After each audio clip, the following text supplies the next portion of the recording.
पूरी पोल खुल गई। जो इसराइल का एक वो बन के रखा हुआ था कि हमसे ज़्यादा ताकतवर कोई नहीं है पूरे मशरिक़ वस्ता में। और जिस तरीके से वो गुंडागर्दी दिखा के पूरे मशरिक़ वस्ता में एक ही गुंडा है जो या एक ही बहुत बदमाश है जो काबू में रखेगा पूरा, तो वो पूरा नज़रों से धुल गया लोगों की। वो एक तरीके से ख़त्म कर दिया ईरान ने उस नज़रिए को। और इस वक़्त तो ईरान का पलड़ा काफ़ी भारी नज़र आ रहा है, क्योंकि इसराइल जब रोने लगे, वो इसराइल के जो मुसलसल गाज़ा के ऊपर हमला कर रहा है और 90,000 के करीब लोगों को मार दिया, वो अपनी मज़लूमियत बयान करने लगे कि हम मज़लूम हैं और हम पर ही सितम हो रहा है, हम पर ज़ुल्म हो रहा है। क्या ये बात सही है कि ईरान के अंदर इतनी ताकत है कि इज़राइल को सबक सिखा सके? इतना सबक सिखाया है कि आगे 10 साल तक इसराइल की हिम्मत नहीं होगी फिर कभी ईरान के खिलाफ खड़े होने की। नमस्कार, द वायर में आपका स्वागत है। मैं हूं आरफा खानम शेरवानी। विश्व शांति के लिए एक के बाद एक इतने बड़े खतरे हमारे सामने आ रहे हैं। अभी हमने देखा कि किस तरह से फ़िलिस्तीन में नरसंहार का जो दौर है पिछले 1 साल से लगातार जारी था, और इजराइल ने ईरान पर हमला करके उसके जो न्यूक्लियर साइंटिस्ट हैं, उनकी सेना के अध्यक्ष हैं, इसके अलावा प्रोफेसर्स हैं, ईरान का ये कहना है कि 200 से ज़्यादा लोगों की हत्या कर दी है और भारी नुकसान किया है। और उसके जवाब में दर्जनों की तादाद में रॉकेट्स ईरान ने दागे हैं, और बताया जा रहा है कि पहली बार इजराइल को अंदाज़ा ये हो रहा है कि उसको भी ख़तरा हो सकता है, उसको भी नुकसान हो सकता है। ये पूरी लड़ाई आखिर जा कहाँ रही है? इस वक्त जो प्रोपेगेंडा की एक पूरी वॉर है वो हम देख रहे हैं। इस वक्त ये जानने की कोशिश कर रहे हैं, बहुत सारे हमारे दर्शक ये जानना चाहते हैं कि हम साल भर से ज़्यादा ये तो देख रहे थे कि किस तरह से इजराइल का जो जुल्म सितम था वो फ़िलिस्तीन पे जारी था, लेकिन पहली बार इजराइल ये कह रहा है कि हम पीड़ित हैं, हमारे ऊपर खतरा है, हमारे ऊपर हमला हो रहा है, हमारे लोग मारे जा रहे हैं। तो आखिर ईरान की ताकत कितनी है? क्या ईरान इजराइल को सबक सिखा सकता है, या फिर इसके जो मायने हैं और इसके जो खतरे हैं वो पूरे खित्ते को कहीं ना कहीं अस्थिर या डिस्टेबलाइज कर देंगे? ये जानने की कोशिश करते हैं। हमारे मेहमान शकील शमसी साहब इस वक्त हमारे साथ मौजूद हैं, जो कि उर्दू अखबार इनकलाब के एडिटर रह चुके हैं, इसके अलावा राष्ट्र सहारा के रेजिडेंट एडिटर रह चुके हैं, पिछले 30-40 साल से पत्रकारिता में सक्रिय हैं। और इसके अलावा उनकी ख़ास बात यह है कि इस पूरे खित्ते को, ये पूरा जिसे मिडल ईस्ट कहा जाता है या वेस्ट एशिया हम कहें अपनी ज़बान में, इसको बहुत बेहतरीन तरीके से जानते हैं, और ईरान कई बार जा चुके हैं। ईरान की सरकार, ईरान के काम करने का तरीक़ा, ईरान की ताकत और कमज़ोरी, इसको भी बेहतरीन तरीके से समझते हैं। सबसे पहले शकील शमसी साहब, मुझे ये बताइए कि फ़िलहाल जो खबर आ रही है उसमें इजराइल अभी भी, मतलब यानी आपसे ये प्रोग्राम रिकॉर्डिंग करने से 1 मिनट पहले मैंने देखा कि 8 लोग और इजराइल में मारे जा चुके हैं, लेकिन उसके बावजूद भी 14 और प्लस 8, अगर मान लें 14 पहले थी तादाद और 8 उसके बाद, यानी 20 से ज़्यादा लोग मारे गए, और उस तरफ 200 से ज़्यादा लोग मारे गए, यानी 10 गुना का फ़र्क है। लेकिन खबरें इस तरह की दिख रही हैं जैसे कि ईरान ने ज़्यादा नुकसान कर दिया इजराइल का। हाँ, ये तो उनकी कमाल है, प्रोपेगेंडा का कमाल है उनके। और इसके लिए उनके पास सारी मशीनरी मौजूद है, और वो करते ऐसे ही हैं। खुद हज़ारों को मार दिया है गाज़ा में, हज़ारों को मारे तादाद में, जिसकी कोई गिनती नहीं है कि अब कितने मर चुके हैं, कितने मलबे में दबे हैं। और यहाँ भी सिविलियन ठिकानों पर ही हमले किए हैं, सिविलियन इलाकों में हमले किए हैं, जिससे कि 250 के करीब ईरानियों की जान गई है। खुद उनके जो फौजी मरे हैं उनके तो बारे में बताते नहीं हैं वो, शहरियों के बारे में बता देते हैं कि शहरी इतने मरे हैं, 20-22 जो भी बता रहे हैं वो। लेकिन वो भी अपनी मज़लूमी का रोना रोने के लिए कि हम सिविलियन पर हमला हो रहे हैं और हम ये कर देंगे और हम वो कर देंगे। जबकि सिविलियंस पर हमला करने की इब्तिदा उन्हीं ने की, गाज़ा में भी इब्तिदा की और ईरान में भी उन्हीं ने इब्तिदा की, सिविलियन हलकों में और तेहरान पर, और यहाँ तक कि मशहद के मुक़द्दस शहर पर भी हमला करने से वो बाज़ नहीं आए।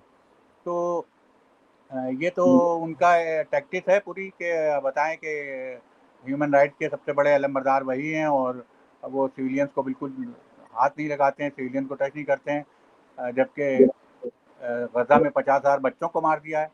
तो क्या कहा जा सकता है उनके उनके किसी इस दावे के बारे में। लेकिन उनके यहाँ कैजुअल्टीज़ हुई ज़्यादा हैं, अभी बता नहीं रहे, क्योंकि लोग मलबे में दबे मिलेंगे। और दूसरी बात ये कि इसराइल के लोग इसलिए भी कम मरते हैं कि वहाँ शेल्टर्स बनाए हुए हैं, और शहर-शहर हर जगह, हर मोहल्ले में आपको शेल्टर्स मिल जाएँगे, जिसमें बम गिरने की वार्निंग होते ही, हवाई जहाज़ों का हमला होते ही सब लोग घुसने लगते हैं, पूरा शहर के शहर समा जाते हैं उनमें। तो इसलिए उनके सिविलियंस तो कम मरेंगे, उनके फौजी जो बाहर हैं वो मर सकते हैं, उनके बारे में कुछ बताते नहीं हैं वो। और ज़ाहिर बात है कि वहाँ प्रेस को आज़ादी तो है नहीं, सिर्फ़ उन्हीं इलाकों को कवर कर सकते हैं जहाँ पर उनको इजाज़त देती है सरकार। और आप ये देखिए क्या उन्हीं ने अल जज़ीरा जैसे इदारे को बैन कर रखा है, अपने यहाँ नहीं आने दे रहे हैं, तो उससे कैसे सच कैसे मालूम होगा? ये तो नहीं मुमकिन है। शकील समझी साहब, हम ये फिलहाल देख रहे हैं पिछले 3 दिन से, मैं कहूँगी 3 दिन से कम से ये लगातार जो पूरी स्थिति बन रही है संकट की। ऐसे में ये बताइए कि अब तक सिर्फ ये सुना था और खबरें जो देखते थे और तस्वीरें जो दर्दनाक देखते थे कि कैसे जो राहत शिविरों में भी बच्चे हैं, जो अस्पताल में औरतें हैं और बूढ़े लोग हैं, उनके ऊपर बमबारी की जा रही है, उनको मारा जा रहा है। लेकिन पहली बार इजराइल जैसी ताकत, इजराइल का स्टेट और उसके जो ठिकाने हैं उन पर हमले की खबरें और हमले की तस्वीरें जारी हो रही हैं। इसको लेकर सोशल मीडिया और पूरी जो इंटरनेशनल कम्युनिटी है वो अलग तरीके से इसको देख रही है। मुझे बताइए कि फ़िलहाल जिन मिसाइलों से हमला किया है ईरान ने, कितना नुकसान ईरान पहुंचाने की स्थिति में है इजराइल को, अगर दोनों की ताकत को हम देखने की कोशिश करें? मैं अगर पूछूं आपसे कि पिछले 3 दिनों के दौरान अगर हम इसको एक छोटी सी जंग का एक नमूना मान लें तो किसकी हार और किसकी जीत हुई है? कि अभी तक तो मामला बराबर का चल रहा है। कभी एक एक गोल ये ज़्यादा कर देते हैं, दूसरा कभी वो कर देते हैं। लेकिन है कि ईरान ने जो हथियार डेवलप किए हैं, उसके बारे में अभी लोगों को ठीक से मालूम नहीं है और ख़ुद उन्होंने बताया भी नहीं है, और वो शायद अभी रखे हुए हैं आगे के हालात को सँभालने के लिए या आगे के हालात से निपटने के लिए। कल उन्होंने पहली मर्तबा खैबर शिकन मिसाइल इस्तेमाल किए हैं, और जिससे हैफा में तबाही मचाई है, और पूरे वेस्ट बैंक के भी किसी इलाके में वो गिरा है।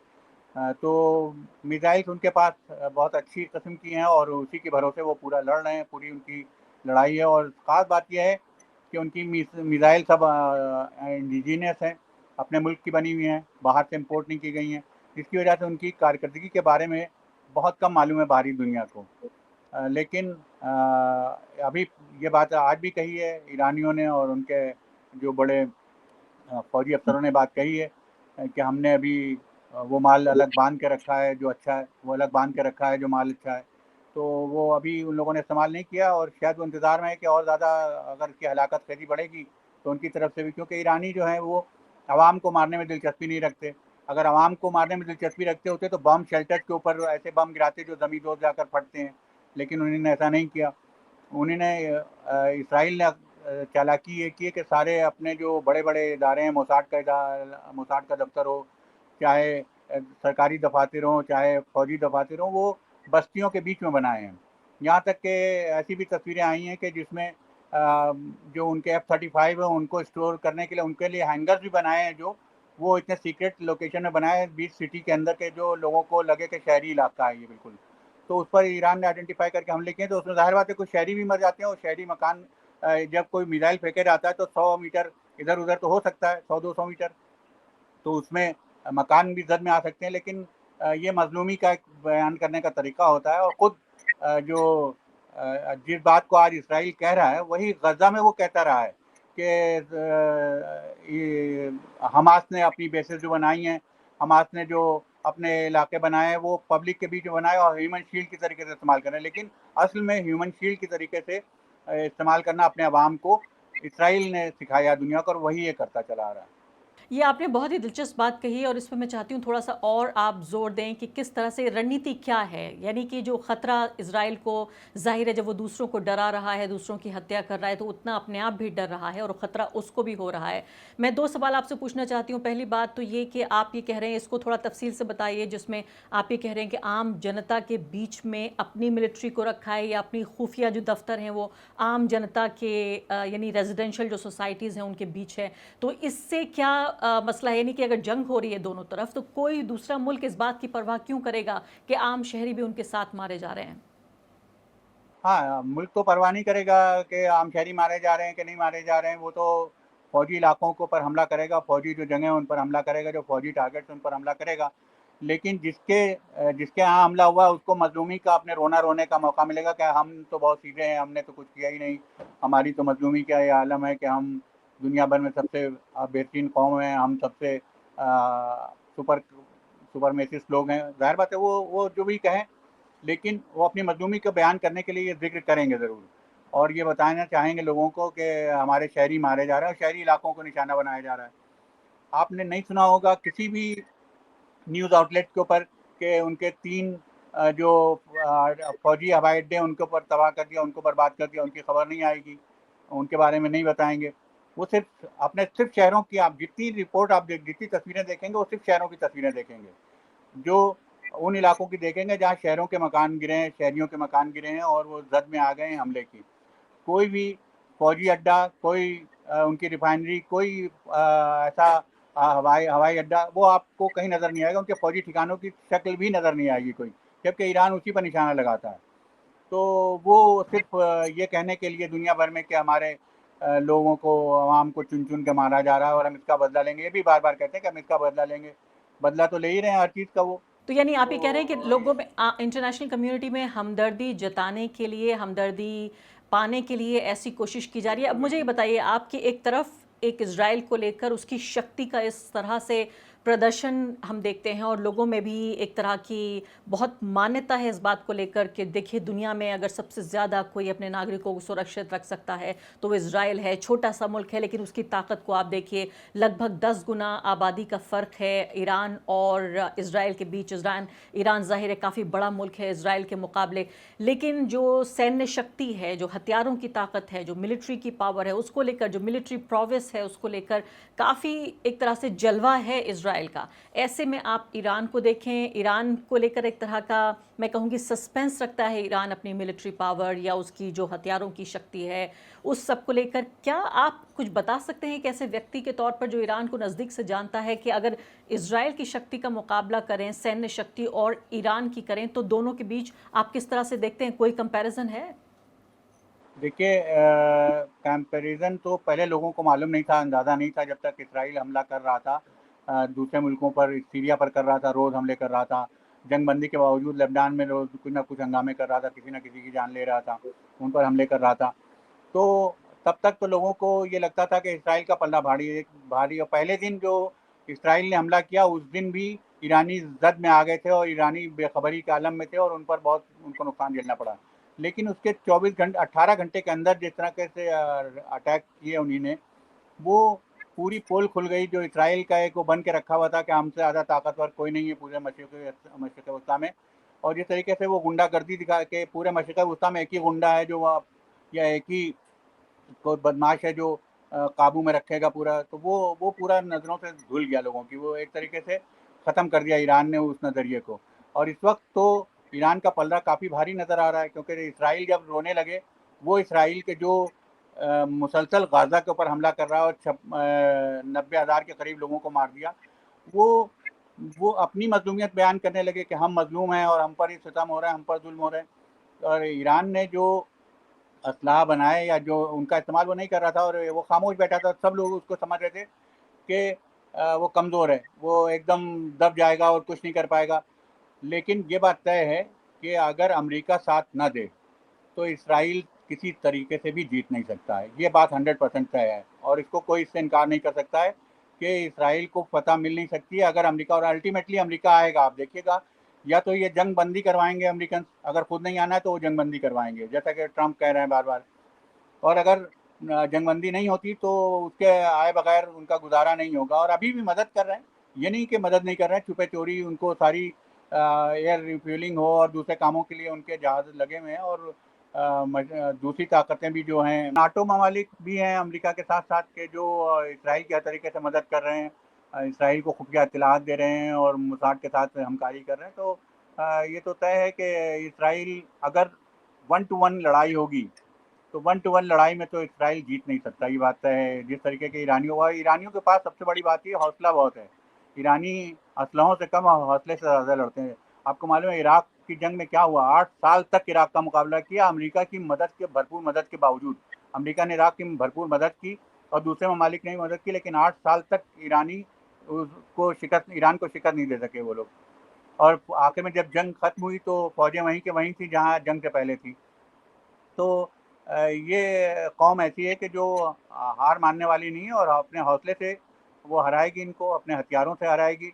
और सिर्फ यही डर है कि हाँ, आप ये कह रहे हैं अमेरिका आ सकता है, उस बारे में आऊँगी, उस पहलू पर भी गौर करना बहुत ज़रूरी है कि इज़राइल की असली ताकत तो अमेरिका ही है। इसके अलावा यूरोप क्या साथ में आ सकता है, ये भी देखने वाली बात है, क्योंकि ईरान के भी दुश्मनों की कमी नहीं है, चाहे वो हम देखें अमेरिका का हम ज़िक्र करें या यूरोप में भी हम लोगों को देख लें। लेकिन जो बात आपने कहा है कि पहली बार एक ऐसा देश जो एक ज़ालिम के तौर पर, एक जेनोसाइडल स्टेट के तौर पर जो एस्टैब्लिश था, वो देश पहली बार उसको नुकसान होता हुआ नज़र आ रहा है। जो तस्वीरें हम अपनी स्क्रीन पर देख रहे हैं उसमें जिस तरह से बिल्डिंगों को हम देख रहे हैं वो ऐसा लगता है कि गज़ा की तस्वीरें हैं, जो बिल्डिंगें इज़राइल की हम देख रहे हैं। तो ऐसे में मुझे ये बताइए, आप ये कह रहे हैं अभी तो सिर्फ एक शुरुआती मिसाइलों से हमला किया है, यानी कि अगर ये जंग और ज़्यादा आगे बढ़ती है, हम चाहते हैं कि जंग ना बढ़े, लेकिन अगर मान लेते हैं दोनों तरफ से अगर ये हमले जारी रहते हैं, तो क्या ईरान के पास और ताकत और असलहा है? और ये बताइए कौन से ऐसे मुल्क हैं जो ईरान के साथ अपनी ताकत साथ में मिलाएंगे?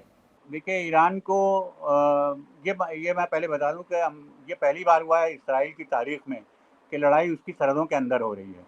इससे पहले 7 अक्टूबर को जो हमला हुआ 2023 में, उसमें हमास अंदर घुसा था, लेकिन वो 10-12 किलोमीटर के अंदर की लड़ाई थी। इसराइल ने कभी भी अपने अंदर अपने लोगों को खतरा महसूस होने नहीं दिया, चाहे वो 1967 की जंग हो और चाहे दूसरी जब उसके साथ हमास के साथ जंग हुई हो। तो अ, अपने अंदर उसके यहाँ किसी की इतनी हिम्मत ही नहीं कि इतने घुस के उसके शहरों के अंदर और दूर दराज के इलाकों में भी हमला कोई कर सके। ये ईरानियों ने पहली मर्तबा किया और जिसकी वजह से ज़्यादा हाहाकार मचा, जिसे कहा जाता है कि इसराइल में जो एक भगदड़ सी मची हुई है और लोग भागने की कोशिश कर रहे हैं पूरा। और खुद ईरान ने भी कह दिया उन लोगों से कि वो लोग जो अपनी जान बचाना चाहते हैं वो ईरान छोड़कर चले जाएं। तो जाहिर बात है कि इस वक्त तो हालात ऐसे ही नज़र आ रहे हैं कि जिसमें ईरान इनके अंदर घुस-घुस के मारेगा। तो लेकिन ये बात है कि इसराइल का साथ देने के लिए कई ताकतें तैयार हैं और ईरान का साथ अमली तौर पर देने के लिए शायद ही कोई निकले। मुझे नहीं लगता कि अमली तौर पर कोई आएगा, ये ज़बानी तौर पर तो कर रहे हैं और कुछ कुछ चाइना भी इमदाद कर रहा है कुछ इत्तलात फराहम करने में और कुछ सैटेलाइट के ज़रिए से इन्फॉर्मेशन देने में। मैं एससीओ की भी बात करना चाहती हूँ, जो शंघाई कोऑपरेशन ऑर्गेनाइजेशन है, जिसमें बाकी जो तमाम देश, चाहे वो रूस हो, बेलारूस हो, कज़ाकिस्तान हो, इसके अलावा उसमें चीन है, इन सब ने जो स्टेटमेंट जारी किया उससे हिंदुस्तान ने, भारत ने अपने को अलग कर लिया है। इस स्टेटमेंट के शायद शब्दों से भारत सहमत नहीं था। तो भारत में अगर देखें हम तो ज़मीनी सतह पर तो हम बीजेपी का पूरा जो समर्थन समूह है उसको लेकर तो इज़राइल को तमाम सपोर्ट हम देख रहे हैं, लेकिन दूसरी तरफ अभी फ़िलिस्तीन पर एब्सेंट रहा भारत, जब यूनाइटेड नेशन में वोटिंग हुई, और अब एससीओ में जब ये एक कंडेमनेशन का एक स्टेटमेंट जारी किया गया तो उससे भी भारत ने अपने को अलग कर लिया। हाँ, हिंदुस्तान की पॉलिसी तो बहुत ज़्यादा आसमान से ज़मीन पर आ चुकी है एकदम। हमारी किसी ज़माने में हम फ़िलिस्तीन के सबसे बड़े हामी थे, फ़िलिस्तीन के सबसे बड़े मददगार थे। हमारी सरहदों में यासिर अरफ़ात आया करते थे, हमारे मुल्क में उनका खैर मक़दम हुआ करता था। उनका इसराइल का सिफ़ारत खाना भी खोलने वालों में हम अव्वलीन ममालिक में एक थे। लेकिन अब बीजेपी के आने के बाद से बिल्कुल हालात बदले में हैं और इसराइल के साथ हर तरीके की हमकारी है, हर तरह की मदद है। एससीओ में जो उन्होंने किया खुद अलग रहे और उसमें वोटिंग नहीं की, उनके मुखालिफत में वोट नहीं दिया, जंग की हमला करने के खिलाफ वोट नहीं किया। तो उससे हिंदुस्तानी अवाम काफ़ी दिल बर्दाश्ता है और सोशल मीडिया पर उनकी तहरीरें बताती हैं। सोशल मीडिया पर जो एक तरीके का तूफ़ान सा आया हुआ है सिलसिले में, उससे ज़ाहिर होता है कि हिंदुस्तान के अवाम जो हैं वो तो इससे मुतमईन नहीं है अपनी हुकूमत की पॉलिसी से। अब हुकूमत की अपनी क्या मजबूरियाँ हैं ये नहीं मालूम। हालाँकि फिर उसने एक मर्तबा अमेरिका ने कह दिया कि हम पाकिस्तान और हिंदुस्तान की तरीके से इसराइल और ईरान के बीच भी जंगबंदी करवाएँगे, जिस तरीके से हमने उनके बीच करा दी बिज़नेस के नाम पर। यही सवाल, मेरा अगला सवाल आपसे यही होना जा रहा था कि क्या वाकई कोई सुलह होगी, कोई जंगबंदी होगी, या आपको लगता है कि और ज़्यादा एग्रीवेट होगा और ज़्यादा आगे बढ़ेगी ये जंग, जहां पर हो सकता है यूनाइटेड स्टेट्स क्या अपने हथियार भी दे सकता है? हम जानते हैं उसके पास तमाम तरह की ताकतें हैं। हम ये भी जानते हैं कि कई सौ टन के बम जब गिराए गए गज़ा पर तब भी यूनाइटेड स्टेट्स ने साथ दिया, लेकिन इस मामले में क्या हथियार से साथ देंगे या सुलह की तरफ आगे जाएंगे? क्या जंग आगे बढ़ेगी या सुलह के लिए इस पे दबाव दिया जाएगा? देखिए, हथियार तो ऑलरेडी दिए हुए हैं, F-35, F-16 ये सब तो पहले से मौजूद हैं इसराइल के पास, जो और तरह तरह के मिसाइल्स अमेरिका के ही दिए हुए अनायत करदा सारी चीज़ें हैं उनके पास। तो वो तो अगर अमली तौर पर अपनी फ़ौज भेजने का मामला है, यहाँ पर अभी तक तो वो अपने हथियार दिए हैं और हर तरीके के हथियार इस अमेरिका ने दिए हैं, इसमें कोई दो राय नहीं है। तो वो तो अव्वलीन जब से वो गज़ब हमला कर रहा था, जब भी अमेरिका के हथियारों से कर रहा था, अमेरिका ही की मिलीभगत से उस पर हमले हो रहे थे। ईरान के साथ भी हथियार वही है, अमेरिकी हथियार जो है F-35, ज़ाहिर बात है इसराइल ने तो नहीं बनाए, F-16 इसराइल ने तो नहीं बनाए, सब अमेरिका ही के दिए हुए हैं, उन्हीं के अता करदा हैं। और तो वो तो जारी रहेगा। मामला ये है कि अमेरिका खुद अपनी फ़ौजें उतारने का या खुद खुद अपनी फ़ौज के ज़रिए से हमला करने के बारे में सोचता ही नहीं, इस पर फैसला होना है। लेकिन मुझे नहीं लगता कि लड़ाई को ये शक्ल इख्तियार करेगी, क्योंकि ट्रंप की नज़र में खुद को नोबेल पीस अवार्ड पर लगी हुई है कि मुझे नोबेल पीस अवार्ड मिले, इस बार मुझे लेना है नोबेल। अमन का नाम लेके अमन का फरिश्ता बनने के फ़िक्र में है वो। तो हो सकता है कि अगर देखिए ये लड़ाई तभी बंद होगी जब अमेरिका चाहेगा। अमेरिका इसराइल को मना कर दे कि तुम हथियार, क्योंकि ईरान ये बात कह चुका है साफ-साफ कि अगर इसराइल ने हमले बंद कर दिए तो हम नहीं लड़ेंगे, हम खुद अपनी तरफ से नहीं करेंगे। तो ज़ाहिर बात है कि अगर इसराइल हमले बंद कर देगा तो लड़ाई रुक जाएगी और लड़ाई थम जाएगी। क्योंकि ये लड़ाई वो वाली लड़ाई तो है नहीं जो कि किसी मुल्क को कब्जा करने की हो, या जो जहाँ दोनों फौजें आमने-सामने हो, या कुछ चौकियों पर कब्जा कर लिया हो, कुछ शहरों पर कब्जा कर लिया हो। ये तो सिर्फ़ मिसाइलों की और हवाई जहाज़ों की जंग है। तो इसमें हवाई जहाज़ों का आना-जाना और मिसाइलों का उड़ना बंद हो जाएगा, तो ये जंग बंद हो जाएगी। और मेरे ख़्याल में बेहतर तो यही होगा कि इस जंग को बंद करवाए, वरना और ज़्यादा ख़राब हालात होंगे। जी हाँ, आखिरी दो सवाल कि ईरान को जो नुकसान पहुंचा है, चाहे उनके जो मिलिट्री के चीफ हों उनको मार गिराया गया हो, इससे पहले भी हमने देखा है कि ईरान में अंदर घुसकर इजराइल ने बड़े ही प्रिसाइज तरीके से जो बड़े सेना के अधिकारी थे उनकी हत्या की। तो इसमें एक के बाद एक जो सीनियर ऑफिसर्स हैं उनको एलिमिनेट किया जा रहा है और कहा जा रहा है प्रिसाइज, वो अलग बात है कि पूरी बिल्डिंग वो ढा गई और उसमें 60 लोग थे। इस बात को कभी भी वेस्टर्न मीडिया नहीं बताएगा कि कहा जा रहा है कि बहुत प्रिसाइज है, बहुत ही इतना संक्षेप तरीके से और इतना बेहतरीन बारीक तरीके से इस हमले को अंजाम दिया गया। ऐसा लगता है कि पूरी बिल्डिंग में जैसे एक व्यक्ति को मार गिराया गया और कुछ नहीं हुआ। लेकिन जो नुकसान ईरान को हुआ है, आपको नहीं लगता कि मिलिट्री के तौर पर, सैन्य के अगर हिसाब से हम देखें, बहुत भारी नुकसान ईरान को पहुंचा है इजराइल की तरफ से? कि ईरानियों को मरने की आदत है। ईरानी लीडरों के मरने की आदत है। 80 की दहाई में ईरान में 72 मेंबर पार्लियामेंट मार दिए गए, दहशतगर्दी के हमले में, दहशतगर्दाना हमले में एक साथ। जिस मुल्क के वज़ीर आज़म और प्रेसिडेंट को एक साथ मार दिया गया, वो भी ईरान है। कितने ईरान का ये पहलू बहुत बड़ा कमज़ोर है, बहुत कमज़ोर पहलू है कि वहाँ दहशतगर्दाना हमले बहुत करने में कामयाब रही हैं। और यही सब मोसाद के एजेंट हैं और जो अमेरिका के एजेंट करते रहे वहाँ पर। वहाँ की हुकूमत हमेशा कहती रही, लेकिन आज तक किसी ने उसके खिलाफ कुछ नहीं किया। दूसरा प्रिसाइज़ ये कि उनके पास मोसाद के बहुत आदमी ईरान के अंदर मौजूद हैं, इसमें कोई शक नहीं है। मोसाद के लिए काम करते हैं और मोसाद ज़्यादा पैसा कोई दे नहीं सकता, तो वो पैसे लेकर काम करते हैं और वो सही लोकेशन बताते हैं कौन कहाँ है और कहाँ है। तो अगर किसी के पास भी लोकेशन आजकल पता चल जाए तो उसको हमला करना बहुत आसान है। लेकिन ये पहलू ईरान का कमज़ोर पहलू है कि उसके यहाँ अंदर घुसकर वो लोग हमला कर देते हैं। और अभी भी ईरान में कल 2 लोगों को पकड़ा जो एक ट्रक में ड्रोन्स लेकर जा रहे थे। ड्रोन्स के ज़रिए से जो अंदर अंदर हमला करने की कोशिश कर रहे थे, ठीक है? और ड्रोन ने किए, अंदर से भी हमले किए हैं वहाँ पर लोगों ने। तो इस्माइल हानिया का क्या हुआ था? इस्माइल हानिया को ईरान में बैठ के नहीं मारा, वहीं वहीं पर हमला किया। तो ईरानियों के साथ तो ये होता रहा, लेकिन ईरान पर उसका असर नहीं पड़ता है क्योंकि उनके यहाँ सेकंड और थर्ड और फोर्थ लीडरशिप तैयार बैठी है और उनको मालूम है कि क्या होने वाला है। या आप देखिए कि उन्हीं ने इससे पहले कितने उनके एटमी साइंसदानों को मार डाला, एटमी साइंसदानों का कत्ल किया, लेकिन क्या एटमी प्रोग्राम उनका रुका या थमा या उसमें कोई कमी आई? जो वो करना चाहते थे वो करते रहे और कर रहे हैं। तो ये कमज़ोर पहलू है कि वो अपने लोगों की सिक्योरिटी नहीं कर पाते। शायद वो हमने खुद भी ईरान में देखा, आपने भी देखा होगा, ईरान में सिक्योरिटी बहुत कम है। हमारे यहाँ किसी होटल में जाएँ तो गाड़ी की तलाशी होती है, किसी प्रोग्राम में जाएँ तो गाड़ी की तलाशी होती है, हमको मेटल डिटेक्टर के नीचे से गुज़रना पड़ता है। लेकिन ईरान में हम इतनी जगहों पर गए, पार्लियामेंट के अंदर तक गए, लेकिन ना कोई किसी किस्म की जाँच हुई, ना पूछा गया, ना कुछ। तो वो एक बहुत ज़्यादा छूट होने की वजह से भी वहाँ पर होता रहता है, इस तरीके के वाक़यात होते रहते हैं। उनके यहाँ लोगों को निशाना बनाया जाता रहता है। आखिरी बात आपसे कि जैसा आप कह रहे हैं वैसा मैं भी समझती हूँ कि कहीं भी जंग जो है वो आगे नहीं बढ़नी चाहिए और सुलह होनी चाहिए, शांति होनी चाहिए। लेकिन फ़िलिस्तीन के पूरे हालात को देखकर एक ज़रूर तबका पूरे इंटरनेशनल कम्युनिटी में ऐसा है जो चाहता है कि इज़राइल को सबक सिखाया जाए इस मौके का इस्तेमाल करके। आपको लगता है कि क्या ये बात सही है कि ईरान के अंदर इतनी ताकत है कि इज़राइल को सबक सिखा सके? सबक तो सिखाया है। सबक ना सिखाया होता तो नेतन्याहू रूस के प्रेसिडेंट से बात ना करते, व्लादिमीर पुतिन से बात ना करते टेलीफोन करके।